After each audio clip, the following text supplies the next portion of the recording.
हाँ, हाँ, स्पाइस में। हाँ, और इस तरह की भी कनेक्शन में उसी से ज़्यादा आने का सोचते, जैसे अपन ने पृथ्वी का ध्यान किए थे, हाँ, हाँ, वाटर वगैरह वो जो रूप ध्यान किए थे उससे बहुत फायदा हुआ है। हाँ, हाँ, हाँ। तो बहुत बहुत थैंक यू सर। तो आपकी समस्या आप फिर से एक बार बता दीजिए, बाकी लोग भी आ गए तो मैं थोड़ा उसी के ऊपर से हम बात आगे बढ़ाएंगे। हाँ सर, हाँ सर। वही सर कि जब प्रॉब्लम रहती है तो प्रॉब्लम में अपन जो इतना सारा अपन पढ़ते हैं, इतना सारा सुनते हैं, इतना रोज खुद को बदलने की कोशिश कर रहे हैं, फिर भी वो प्रॉब्लम के टाइम अपन वो प्रॉब्लम को ही क्यों बहुत बड़ा समझ लेते हैं। ये सब जो इतना सीखते हैं वो वहाँ पे फॉलो क्यों नहीं कर पाते। हाँ, तो ये आपके ध्यान के अंदर कम रहता है, ध्यान के बाहर आप ज़्यादा फ़ील करते हैं ऐसा? हाँ हाँ। ठीक है। तो ये सभी के लिए क्योंकि हमारा हम शुरू कर ही देते हैं, तब तक जो लोग जॉइन करेंगे। तो सभी को जय भीम, नमो बुद्धाय, शुभ प्रभात। और जैसे कि इस आज का ये हमारा संडे का माइंडफुलनेस सेशन है, ये इसी ही कारण के लिए हमने रखा है, ताकि हमारी जो ध्यान के प्रति जो समस्याएं है उसको हम काउंसलिंग कर सके, उसका निराकरण कर सके। ये सबसे बड़ा हमारा उद्देश्य है कि हम संडे को इकट्ठा आके आपकी कुछ समस्या को हम सुने, और कुछ आपके तरफ से भी आप समझे कि वो समस्या क्या है और क्या उस पर कार्य हो सकता है। साथ साथ में मैं भी कुछ बातें आपको बताऊं तो उसको भी आप देख पाओगे कि वो समस्या का समाधान आप कैसे कर सकोगे। तो एक प्रकार की हमारी मेडिटेशन काउंसलिंग है, जिस प्रकार से हम डॉक्टर के पास में जाते हैं और हमारे समस्या का हमें समाधान मिलता है और हम उस समस्या से बाहर आ जाते हैं। तो इस वर्ग को खास ध्यान में रखिए कि आपकी जो भी समस्या है उसको आप ज़रूर समझने का प्रयास करें, और इस संडे के वर्ग में आप ज़रूर बताइए, ताकि उसको आपको भी लाभ मिलेगा और बाकी जो मित्र हैं उनको भी लाभ मिलेगा। दूसरा जो हमारा उद्देश्य है इस वर्ग को शुरू करने का, कि हमें ध्यान का अनुभव भी लेना है। ठीक है। तो आधे सेशन में हम ध्यान की समस्या पे हम बात करेंगे जो आप लोगों की तरफ से आ रही है, और दूसरा जो हमारा सेशन रहेगा आधे घंटे का, उसमें हम ध्यान का सराव करेंगे। तो दोनों प्रकार से हम देखना चाहेंगे कि हम अपने जीवन को, मतलब जीवन ही सब कुछ है, भले हम ध्यान करें या ना करें, या अच्छे हो या बुरे हो, या कैसे भी हम जीवन जी रहे हैं, तो उस सभी जीवन के अंदर हमारा जो अस्तित्व है सबसे महत्वपूर्ण है कि हम मनुष्य हैं। और उस मनुष्य के स्वभाव को या मनुष्य के अस्तित्व को समझना ही ध्यान का रहस्य है, क्योंकि हम ध्यान इसलिए नहीं कर रहे हैं कि हमें अच्छा लगता है या हमें सुखी सुख प्राप्त करना है। ध्यान का अर्थ है सत्य को प्राप्त करना है। वो सुख भी हो सकता है और दुख भी हो सकता है, क्योंकि जीवन दोनों से भरा हुआ है। जीवन का लक्षण क्या है, स्वभाव क्या है? सुख के साथ दुख है, दुख के साथ सुख है, दुख के बाद सुख है, और सुख के बाद भी दुख है, या दुख के बाद सुख है। तो ये जो गति है या ये जो स्वभाव है, इस स्वभाव को हमें जानना है, यही ध्यान का उद्देश्य है।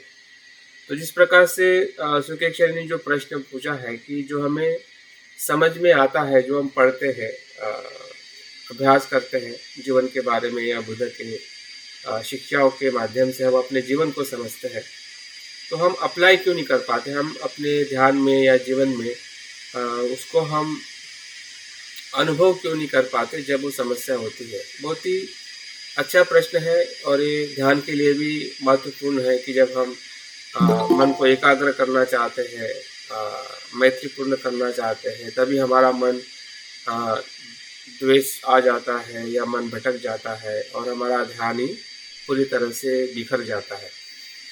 तो इस समस्या को आप अपनी तरफ से भी समझिए कि ये ऐसा क्यों हो रहा है। ज़रूरी नहीं कि हर बात मैं आपकी पूरी तरह से समझ पाऊँ या पूरी तरह से मैं आपको समाधान दे पाऊँ, लेकिन हो सकता है कि कुछ मेरे अनुभव आपके ज़रूर काम में आ सकते हैं। तो इस अनुभव को आप समझिए, और देखिए कि क्या आप भी इस प्रकार से उस बात को समझ पाते हो। तो प्रश्न का जवाब इस प्रकार से है। मैं ऐसा नहीं कहूँगा कि ये संपूर्ण ऐसा ही समाधान हो सकता है, लेकिन जो भी हमारी समस्या होती है, समस्या के साथ हम हमेशा अपेक्षा रखते हैं। जैसे कि हम ध्यान नहीं करते थे तब भी हमारे पास में बहुत सारी अपेक्षाएं थी कि हमने जीवन अभी तक जिया है, तो अपेक्षाओं से भरा हुआ जीवन जिया है। हमारा स्वभाव क्या है कि हर समय में हम कुछ भी काम करते हैं तो हमारी एक अपेक्षा होती है, इच्छा होती है, या एक कह सकते हैं कि हम आशा रखते हैं कि मैं ये कर रही हूँ, ये कर रहा हूँ, अच्छा, या जो भी कुछ भी हम अपने जीवन में करते हैं तो हम हमेशा अपेक्षा के साथ में आचरण करने का हम प्रयास करते हो। और ये अच्छी भी बात है कि हमने अपेक्षा रखनी चाहिए, आशा रखनी चाहिए कि मुझे अच्छे कर्म का अच्छा परिणाम मिले। लेकिन वही आशा जब हम ध्यान में रखते हैं कि मुझे अच्छा ही ध्यान हो, तब वो आशा वहाँ पे खतरनाक हो जाती है। क्योंकि ध्यान सिर्फ अच्छा होने का उद्देश्य नहीं है। ध्यान अच्छा होने का उद्देश्य नहीं है। ध्यान जो है दुख से मुक्त होने का उद्देश्य है। ध्यान क्या है? ध्यान हम एकाग्रता हम किस लिए चाहते हैं कि हम अपनी दुख के कारण को समझे और दुख से मुक्त हो। ये हमारा ध्यान का उद्देश्य है। तो उसमें अगर आप अपेक्षा रखोगे कि मेरा ध्यान एकाग्रता होनी चाहिए या मेरा ध्यान अच्छा ही होना चाहिए, तो ऐसे आप अपेक्षा रखोगे तो ध्यान के भीतर जो आपके साथ में घटित हो रहा है कि मन भटक जाता है, कभी आपको कामचंद आता है, कभी द्वेष आता है, कभी ईर्ष्या आती है, तो उसको आने दीजिए। आप ज़्यादा प्रयास मत करिए कि आपका मन श्वास पे लग जाए। श्वास पे लगने का जो मन जो है ना, धीरे धीरे वो आ ही जाएगा आपके जीवन के साथ। अगर नहीं भी आता है तब भी चिंता मत करें कि मेरा मन श्वास को क्यों देख नहीं रहा है, लेकिन जो भी उस समय आप देख पा रहे हैं उसको देखने का प्रयास करें। उसको देखना ही अपने आप में ध्यान का एक बहुत ही सूक्ष्म ऐसा अनुभव है। स्वयं को जानना या स्वयं के विचारों को, भावनाओं को, होने वाली घटनाओं को जानना ही ध्यान है। ध्यान का एक हमने ऐसा अर्थ लगा लिया है, या शुरुआत के तौर पे ये बताना अच्छा भी है कि हमें एकाग्र होना है, शांत होना है, सुखी होना है, और उसके लिए हम ध्यान करना चाहिए, उसके लिए हमें ध्यान की ज़रूरत है। लेकिन जैसे जैसे हम ध्यान के भीतर जाते हैं वैसे वैसे उस उद्देश्य से ध्यान करना हमारे लिए बहुत खतरनाक हो सकता है। और वही हो रहा है। मुझे लगता है कि जो हम लंबे समय से जो ध्यान करने वाले हमारे मित्र हैं या साधक हैं, तो वो अपेक्षा लेके बैठ जाते हैं। जिस प्रकार से बच्चों को हम ये खिलौना देते हैं खेलने के लिए, तो वो बच्चा क्या करता है, खिलौने की वो सच मान लेता है। लेकिन जो देने वाला, जो खिलौना जो देने वाला जो आप हो या कोई व्यक्ति है, वो इसलिए देता है कि उसका रोना कम हो जाए और वो खेलते खेलते बाद में वो उसके अच्छे जीवन के तरफ सोचे, नहीं कि वो जिंदगी भर खिलौना खेलते रहे। वो हमारा बच्चों को खिलौना देना या चॉकलेट देना या उसकी जो इच्छा को पूर्ण करना, वो हमारा उद्देश्य नहीं होता है कि वो ही करे या वो ही जीवन का सत्य है। वो नहीं होता है। उसी प्रकार से अगर आपको कहा गया है कि ध्यान एकाग्रता है, ध्यान सुख है, या अच्छा अनुभव है, तो एक प्रारंभिक तौर पे आपको कहा गया है। बुद्ध कैसे एक प्रकार से वो गुरु है, हमारे बड़े भाई है, वो हमारे पिता के समान है। वो हमें अगर ध्यान के बारे में बताते कि आपको इसमें एकाग्र होना है, आपको सुख मिलेगा, शांति मिलेगी, तो एक प्रारंभिक वो एक प्रकार की प्रेरणा है कि उसके लिए आपको ध्यान सीखना है। लेकिन जब आप ध्यान की शुरुआत करते हैं, या आप ध्यान के और 1 साल 2 साल तक अगर आप ध्यान करते हैं और आपको लगता है कि आपका मन ज़्यादा एकाग्र भी नहीं हो रहा है और आपको अच्छे अनुभव पहले आते थे, अनुभव भी नहीं आ रहे हैं, और उसी की आप अपेक्षा लेके ध्यान करते हैं कि मेरा मन आज एकाग्र हो जाए, मुझे अच्छे अनुभव आ जाए, तो वो अपेक्षा ही आपके ध्यान के गहराई में जाने के लिए अवरोध हो जाती है। तो मेरी सभी से विनंती है, जो कुछ समय से ध्यान कर रहे हैं उन लोगों के लिए, कि उस अपेक्षाओं को थोड़ा शांत करें, वो छोड़ दीजिए, वो अपेक्षा मत करिए। क्योंकि जिस प्रकार से हम संसार में अपेक्षा करते हैं और दुखी होते हैं, हम सभी का अनुभव है, और बुद्ध ने उसी ही अपेक्षा को तृष्णा कहा है, जो हमारे दुख का कारण है। उसी प्रकार से आध्यात्मिक जीवन में भी जब हम अपेक्षा रखते हैं कि मेरा मन एकाग्र ही हो जाए, या मुझे अच्छे अनुभव आने चाहिए, मुझे सुखी सुख मिलना चाहिए, तो वो अपेक्षा भी आपके लिए एक अवरोध के समान है, जिस प्रकार से संसार में अपेक्षा रखना। क्योंकि आध्यात्मिक मार्ग जो है, या जो हम ध्यान का मार्ग जो है, वो कैसे है, नीचे ऊपर जाने वाला मार्ग है। दोनों पहलुओं को देखने का मार्ग है। उससे अपेक्षा रखने से आप दोनों पहलुओं को नहीं देख पाओगे, और दोनों पहलुओं को नहीं देखने की वजह से जो आपका सच्चा सुख है, ध्यान का सुख एक अलग है और सत्य का सुख एक अलग है ना। ध्यान का सुख सत्य नहीं है। अगर सत्य होता तो सिद्धार्थ जब उदकराम पुत्र और अलार कलाम के पास में ध्यान सीखे थे, तो बुद्ध उनके शिष्य बन के वहाँ पे गुरु बन जाते। वो ध्यान का सुख था, लेकिन उस ध्यान के सुख के अंदर भी सिद्धार्थ ने देखा कि ये सुख जो है वो ध्यान के भीतर तक ही रहता है, और फिर से जब हम बाहर आ जाते तो हमारा मन उसी लोभ द्वेष मोह में या विकारों में फैल जाता है। तो इसलिए उन्होंने मध्यम मार्ग से सत्य की खोज की, है ना। और हमें पता है कि मध्यम मार्ग ध्यान से होते हुए एक संघर्ष जो है, विकारों के साथ किया हुआ संघर्ष, जिसे हम बुद्ध की मार विजय कहते हैं। तो आपका भी या मेरा, हम सभी का वही मार्ग है।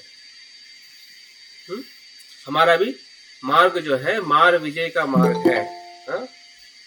मार विजय का मतलब है कि हमारे विकारों पे हमें विजय प्राप्त करना है। तो विजय दो प्रकार से प्राप्त किया जाता है। जिस प्रकार से महावीर ने अपने शरीर को कष्ट देते हुए, नियंत्रण करते हुए, है ना, और उसके साथ में जो संघर्ष किया, और उन्होंने सत्य को प्राप्त किया, और बुद्ध ने उसी मार विजय को प्राप्त करने के लिए मध्यम मार्ग लिया, सहज, किसी भी प्रकार का संघर्ष न करते हुए, जागरूक रहते हुए। ये जागृति अपने आप में क्या है, एक बहुत बड़ी शक्ति है, जिसका हम सराव कर रहे हैं। और उस सराव के साथ में हमें अपनी जो ध्यान की सब गतिविधियां जो है, या जो भी हम ध्यान कर रहे हैं, उस ध्यान से हमें जागृति से जो हो रहा है उसको देखने का प्रयास करना है। मन एकाग्र हो गया तब भी ठीक, और मन एकाग्र नहीं हो गया तब भी ठीक। लेकिन आप जागरूक हो, और जागृति से आप आपके ध्यान को देख रहे हैं और कर रहे हैं, यही अपने आप में ध्यान का एक गहरा अनुभव आपके पास में है, जो आप अभी तक ले चुके हैं और अभी भी लेने वाले हैं।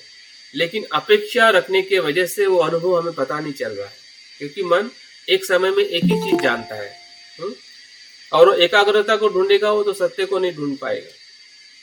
क्योंकि आपने अपेक्षा रखी है कि मुझे एकाग्र होना है, मुझे अच्छे अनुभव लेना है, तो सत्य तो उसके गहराई में जा रहा है, जो वहीं पे आपको दिखाई दे रहा है, लेकिन आप उसको स्वीकार नहीं कर रहे हैं। जिसका मन का भटकना, वो जीवन का सत्य है। आपके मन के जो विकारों का सत्य है कि मन इसलिए भटक रहा है कि हमारे जो कर्म के जो बीज जो है, और किए हुए जो हमारे कर्म है, उसी का वो परिणाम है कि जो हमारे मन के अंदर विकारों के रूप में या कामचंद के रूप में हमारे ध्यान में आते हैं, और उसको हम देखना नहीं चाहते हैं, उसको हम स्वीकारना नहीं चाहते हैं। तो कैसे हम बुद्ध बनेंगे, कैसे हम शक्तिशाली बनेंगे? क्योंकि वो शक्ति ही हमें ध्यान की तरफ परिवर्तित करनी है। मन दो नहीं है, मन एक ही है। अगर आपको लग रहा है कि वो मन अलग है, वो अलग रहेगा, और ध्यान का मन अलग है और अलग रहेगा, ऐसा नहीं है। और दो जगह पे शक्ति डिवाइड हो जाएगी। और वही मुझे लगता है कि हम जब हम ध्यान करते हैं तो हम अपनी शक्ति को डिवाइडेड कर देते हैं। हमें लगता है कि मेरे अच्छे अनुभव मेरा जीवन है, मेरा ध्यान है, और बुरे अनुभव को हम हमेशा क्या करते हैं, छोड़ना चाहते हैं, भागना चाहते हैं। और बुद्ध ने हमें भागना और भगाना नहीं सिखाया है। बुद्ध का मार्ग क्या, मध्यम मार्ग है। और मध्यम मार्ग का अर्थ ही है कि जागरूक रहना, स्मृतिमान रहना। स्मृति, जागृति और सजगता और माइंडफुलनेस, यही अपने आप में दवाई है, यही अपने आप में आपको क्या कहते हैं, उपाय है। और जो आपके साथ या हमारे साथ में ध्यान में हो रहा है उसको होने दीजिए, चिंता मत करिए। चिंता इतनी करिए कि उसको मुझे सिर्फ समझना है कि ये मेरे साथ में हो रहा है। अगर आपको याद नहीं रहता है तो आप डायरी मेंटेन करिए। डायरी को आप 2-3 शब्दों में या 1-2 लाइनों में लिख के रखिए। अगर आपके कोई अच्छे मित्र है उससे इसके बारे में चर्चा करिए। ये हमारी परंपरा रही है कि जब बुद्ध के समय 2 महिलाएं मिलती थी, ध्यान की बातें करती थी कि बहन आज तूने कौन सा ध्यान किया और तुम्हारी आज मन की अवस्था कैसी है। तो ये बातें हमें मदद करेगी। और आप आपके ध्यान को नियमित रखिए और अपेक्षा को कम से कम रखिए। देखिए फिर आपका जो मन अगर एकाग्र नहीं भी होता है तो आने वाले समय में वो अपने आप एकाग्र हो जाएगा। क्योंकि एकाग्रता 2 प्रकार से होती है, एक कंट्रोल करके, एक नियंत्रित करके, अपेक्षा रख के। वो एकाग्रता बुद्ध ने नहीं बताई है, वो ध्यान बुद्ध ने नहीं बताया है, जिसे हम हठ योग कहते हैं, जिसे हम राजयोग कहते हैं, या जिसे हम जो भी अन्य धर्म में जो ध्यान सिखाया किया जाता है, वो ध्यान बुद्ध का ध्यान नहीं है। बुद्ध का ध्यान जो है नैसर्गिक ध्यान है, स्वाभाविक ध्यान है। किसी भी प्रकार का हमें नियंत्रण न करते हुए मन को देखने का प्रयास ध्यान है, सजगता है, वही माइंडफुलनेस है। और इसलिए माइंडफुलनेस विश्वास की हो या आपके अच्छे गुणों की हो, जब हम मैत्री भावना करते हैं वो भी जागरूकता का ही सराव है। जब हम अपने द्वेष को स्वीकार करते हैं तो द्वेष मैत्री में परिवर्तित हो जाता है। मैत्री कोई अलग चीज नहीं है। मैत्री के लिए दूसरा मन नहीं आता है, द्वेष का ही मन इस्तेमाल होता है। आप देखिए कि जब आपको किसी के प्रति द्वेष होता है तो उसी को तो आप मैत्री करते हो। जिसके लिए आपका द्वेष होता है उसी के लिए आप मैत्री करते हो। तो वही आपका द्वेष जो है, जैसे कि आपने किसी को गाली दी, किसी को मारा, किसी के बारे में आपने अगर बुरी बातें की है, तो वही द्वेष है ना, आपको परेशान करता है। और वही द्वेष बदलता है किसमें, कि मैंने ऐसा नहीं करना चाहिए, मैंने माफी मांगनी चाहिए, मैंने स्वीकार करना चाहिए, मैंने उससे बात करनी चाहिए। वही आपका द्वेष ही परिवर्तित होता है, जिसे हम मैत्री कहते हैं। इसलिए अगर हमें द्वेष भी आ रहा है, या जिस प्रकार से सुकेश ने कहा है कि हमें समझ में नहीं आता है कि ऐसा क्यों हो रहा है, मैं सबसे कहूँगा कि आपको समझ में आ रहा है तभी तो आपको पता चल रहा है कि ऐसा क्यों नहीं हो रहा है। अगर आप जागरूक नहीं होते तो आपको कैसे पता चलता कि मुझे समझ में आ रहा है लेकिन मैं उसका आचरण नहीं कर रहा हूँ। तो ये तो आपकी जागृति तो है। तो उसको स्वीकार करिए कि मुझे समझ में तो आ रहा है कि मैं ऐसा चाह के भी नहीं कर पा रहा हूँ।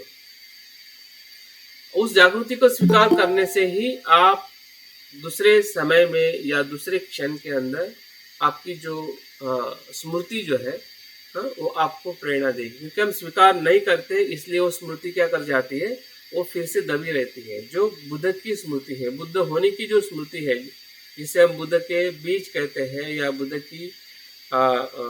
का स्वभाव कहते हैं, वो दब जाता है क्योंकि आप उसको स्वीकार नहीं करता है कि आपको समझ में आ रहा है।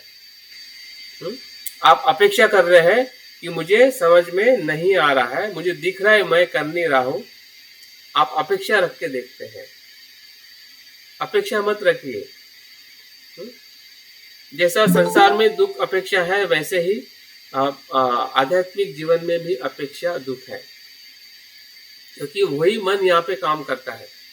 जिस प्रकार से हम संसार में हर एक चीज अपेक्षा को रख के करते हैं, तो हमने ध्यान में या आध्यात्मिक जीवन में हमने अपेक्षा को समझना चाहिए कि ये अपेक्षा है, ये सत्य नहीं है।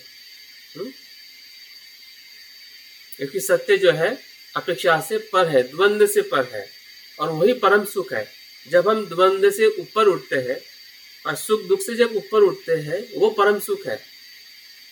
आप द्वंद्व का सुख लोगे कि आपको ध्यान में थोड़ा सुख मिल जाए, या आपका थोड़ा आचरण अच्छा हो जाए, हाँ, और बाद में फिर से हम दुख में चले जाए, ये द्वंद्व है। हाँ, ये तो चलने वाला है। लेकिन दोनों से हम जब ऊपर उठते हैं, हाँ, सुख और दुख से ऊपर उठते हैं, सुख होता है तब भी हम शांत रहते हैं, दुख होता है तब भी हम शांत रहते हैं। हमारे मन में विकार आए तब भी हम शांति से देखते हैं, हमारे मन में मैत्री आई, अच्छी बात है, तब भी हम शांति से उसका अनुसरण करते हैं। तो जो दोनों विचारों के साथ जब हम शांत रहते हुए, उसको स्वीकार करते हुए देखते हैं, वही आपके धम्म का आचरण करने का अनुभव है। अपने आप को ज़्यादा जबरदस्ती मत करिए कि मुझसे कुछ ज़्यादा गलती हो रही है। ज़्यादा गलती हो रही है, अगर आप जान पा रहे हैं तो आप जानिए कि मुझसे गलती हो रही है, लेकिन उसका क्या कहते हैं, गिल्टी फील मत करिए, अफसोस मत करिए, अपने आप को बुरा मत समझिए। जिस क्षण में हम अपने आप को बुरा समझते हैं, उसी क्षण में बुद्ध वहां पे और नीचे चले जाते हैं। बुद्ध दुख में ही है, बुद्ध और कहीं नहीं है, आपकी समस्या में ही बुद्ध है। और आप समस्या को ही अगर आप दूर करना चाहोगे, या उससे भागना चाहोगे, या अपने आप को आप कहते रहोगे कि मुझे समझ में आ रहा है लेकिन मैं आचरण नहीं, बार बार अगर आप अपने आप को ब्लेम करोगे, तो वो ब्लेम करने के वजह से जो बुद्ध की जो शक्ति जो है वो और नीचे चली जाती है, और दूसरे जो लहर है क्लेशों के फिर से ऊपर आने लगते हैं, वो बीज फिर से नीचे चला जाता है। नहीं तो वो बीज उसी क्षण में है, जैसा आप उसको समझ जाते हैं कि मुझे समझ में आ रहा है तभी तो मैं ऐसा देख पा रही हूँ। बस उतनी ही बात अगर आप अपने आप को कह पाए या दे पाए, ध्यान के अंदर भी हो या ध्यान के बाहर, तो मुझे लगता है कि आप बहुत बेहतरीन तरीके से आपका ध्यान हो, या ध्यान के बाहर आपकी जो कुछ भी समस्या हो, हर एक समस्या का यही निदान है। आपका किसी भी प्रकार का स्वभाव हो, आपका किसी भी प्रकार का दुख हो, हाँ, उसके लिए अलग अलग दवाई नहीं है, एक ही दवाई है जिसे हम जागृति कहते हैं। और जागृति हमें ये सिखाती है कि जो कुछ भी उत्पन्न हो रहा है वो किसी न किसी कारण से उत्पन्न हो रहा है, जो हमारे कर्म के बीज है। अगर आपको बार बार द्वेष आ रहा है और आप ये समझ नहीं पा रहे कि मैं मैत्री कैसे करूं, तो ये आपका द्वंद्व जो है, ये आपका द्वंद्व जो है आपको एहसास करा रहा है कि मुझे द्वेष भी आ रहा है और मैं मैत्री भी करना चाहता हूँ। वो आपका बुद्ध का स्वभाव है कि द्वेष आना, और जागरूक जैसे रहोगे तो द्वेष का परिवर्तन भी आप देखोगे, और उसी क्षण के अंदर वो आपका द्वेष जो है मैत्री में परिवर्तित होते हुए भी आपको दिखेगा, या ऐसे कुछ आपको उपाय दिखेंगे कि आप आपके द्वेष को बदल सके। छोटी छोटी बातों में थोड़ी शांत रह के, या किसी को सॉरी कह के, या जिससे हमें द्वेष आ रहा है उससे बात करके, या डायरी में लिख के, या अपने मित्रों से बात करके, बहुत सारे उपाय आपको वहाँ पे दिखाई देंगे। लेकिन अगर द्वेष को आपने मान लिया कि मैं ऐसी हूँ, मेरा जाता ही नहीं है, तो समझ जाइए वो जाएगा ही नहीं, वो जाएगा ही नहीं, क्योंकि वो भूत है, वो भूत है। हाँ, और आपने उसको पकड़ लिया तो वो पकड़ने के लिए हमेशा तैयार रहता है, क्योंकि आपने पकड़ा ही नहीं। हाँ, वो एक कहानी है कि जब एक दारू पीने वाला इंसान जब गांव शहर में खंबा होता है, उसको दोनों हाथ से पकड़ता है और जोर जोर से चिल्लाता है, खंबे ने मुझे पकड़ा, खंबे ने मुझे पकड़ा। इतना नशा होता है उसे कि वो खंबे को पकड़ के वो खुद ही जोर जोर से चिल्लाता है कि खंबे ने मुझे पकड़ा, और लोग उसको देख के हंसते हैं। क्योंकि लोगों को पता है कि खंबे ने उसको पकड़ा नहीं है, उसने ही खंबे को पकड़ा है। तो हमारी भी हालत यही है, और इतनी ही एक क्षण की जागृति रखने की जरूरत है, सिर्फ एक क्षण की, क्योंकि हम अच्छे हैं। हम इसलिए अच्छे हैं क्योंकि हम शील का पालन कर रहे हैं। हम इसलिए अच्छे हैं कि हम बुद्ध के बाबा साहब के अनुयायी हैं। हम इसलिए अच्छे हैं कि हमने अच्छा जीवन जिया है, हाँ, जिसकी वजह से हमें धम्म और संग मिला है। अभी हमें एक क्षण की ज़रूरत है कि हमें जागरूक होना है कि हम हमारे स्वभाव के साथ हमें अपने आप को स्वीकार करना है और देखना है कि नहीं, ये बदलने वाला है, और मेरे भीतर जो जागृति है यही मुझे मार्गदर्शन करेगी, और वही मार्गदर्शन करती है। और हम विधायक शील लेते हैं तो जो पांचवा शील जो है कि स्मृति को सुस्पष्ट एवं प्रदीप्त रखकर मैं अपने मन को शुद्ध करता हूँ। यही संपूर्ण धर्म है। सुस्पष्ट, हम स्पष्ट है लेकिन सुस्पष्ट नहीं है, और वही स्पष्टता हमें धम्माध्ययन से या जो भी आप धम्म का अध्ययन करते हो उससे बढ़ रही है। लेकिन सुस्पष्ट होना है कि वो धम्म किसके लिए, उसका डायरेक्शन पता होना चाहिए कि शील समाधि प्रज्ञा जो भी हम पढ़ रहे हैं कि उसका निर्देश कहाँ पे दे रहा है, कहाँ पे जाने के लिए कह रहा है। वो कह रहा है कि आपके मन को देख के आगे बढ़ना है, किसी को पकड़ के नहीं, किसी की अपेक्षा रख के नहीं, या नियंत्रण करते हुए नहीं। नियंत्रण करना ये बुद्ध का धम्म नहीं है।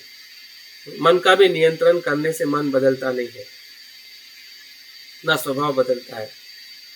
तो हमें किसी भी प्रकार का नियंत्रण, दबाव, जबरदस्ती या गिल्टी या अपने आप का अस्वीकार करके हम बुद्ध को स्वीकार नहीं कर सकते हैं।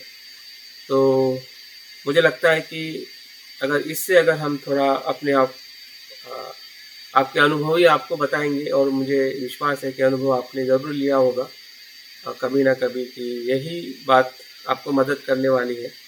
और इसी ने आपको हमेशा मदद भी की होगी जब भी आप अच्छे मानसिक अवस्था में आए होंगे या आपका स्वभाव बदला है, तो इसी स्मृति ने बदला है। यही जागृति हमें हमेशा मदद करती है, और इसी जागृति से जब हम ध्यान करते हैं और उसका सराव करते हैं तो सभी समस्याओं का धीरे धीरे निदान हमें मिलने लगता है, और हमारा जो परम सुख जो है, जो सुख से भी ऊपर है, जो ध्यान का जो सुख हमें आता है, वो अनित्य है, वो जाने वाला है। लेकिन ध्यान से जब हम एक निर्वाण की अवस्था में, जहाँ पे अपेक्षा से ऊपर की जो मन की अवस्था है, उस अनुभव को जब हम लेते हैं, और वो अनुभव जागृति से ही आता है कि जो बुरा आ रहा है उसे भी देखना है, उसमें भी हमें शांत रहना है, और उसको अनित्य से देखते हुए जो अच्छा है उसके साथ में आगे बढ़ना है। जो हमारे भीतर अच्छे क्वालिटी है, अच्छे गुण है, उसके साथ में हमें उसका विकास करते हुए आगे बढ़ना। एक तरफ हमें बुराई को देखना है, देखने के बाद उसको ये भी देखना है कि ये भी अनित्य है। जैसा आप अनित्य देखोगे उसी क्षण के अंदर आपके जो भीतर के जो बुद्ध के जो अच्छे गुण है वो आप पे विकसित होने लगते हैं।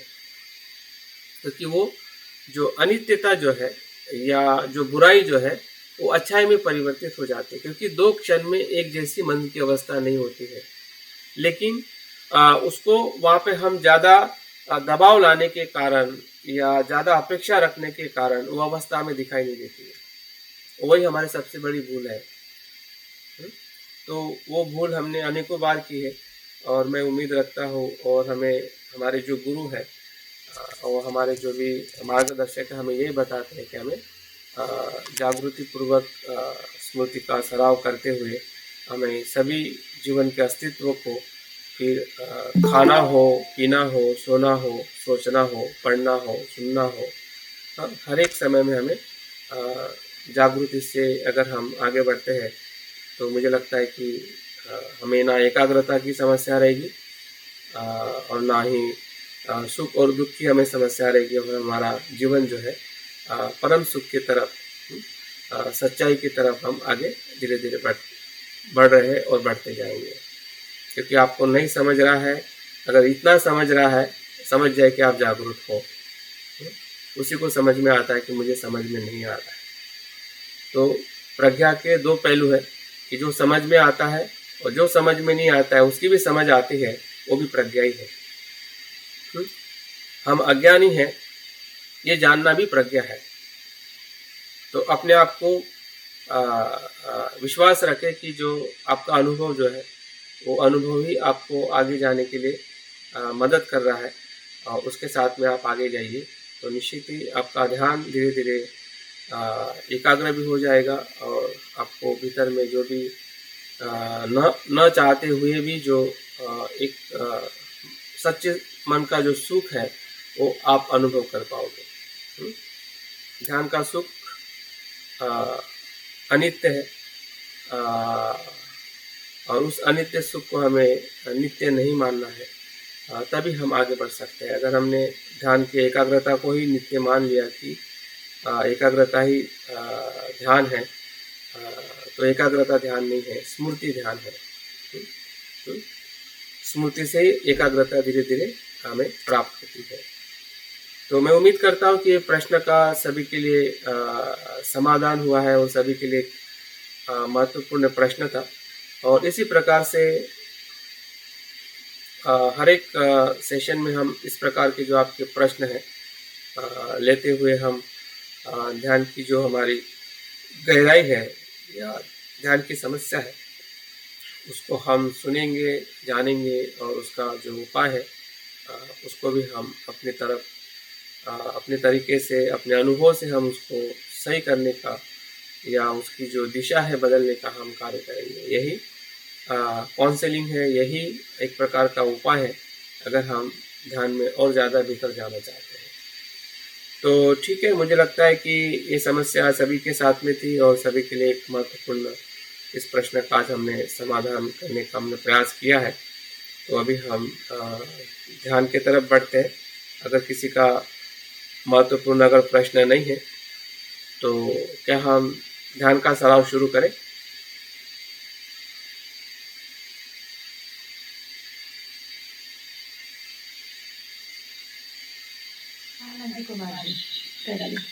हाँ, ठीक है, चलिए। तो ध्यान के लिए अपने आप को अभी आप तैयार कर लीजिए। जय हिंद सर। जय भीम।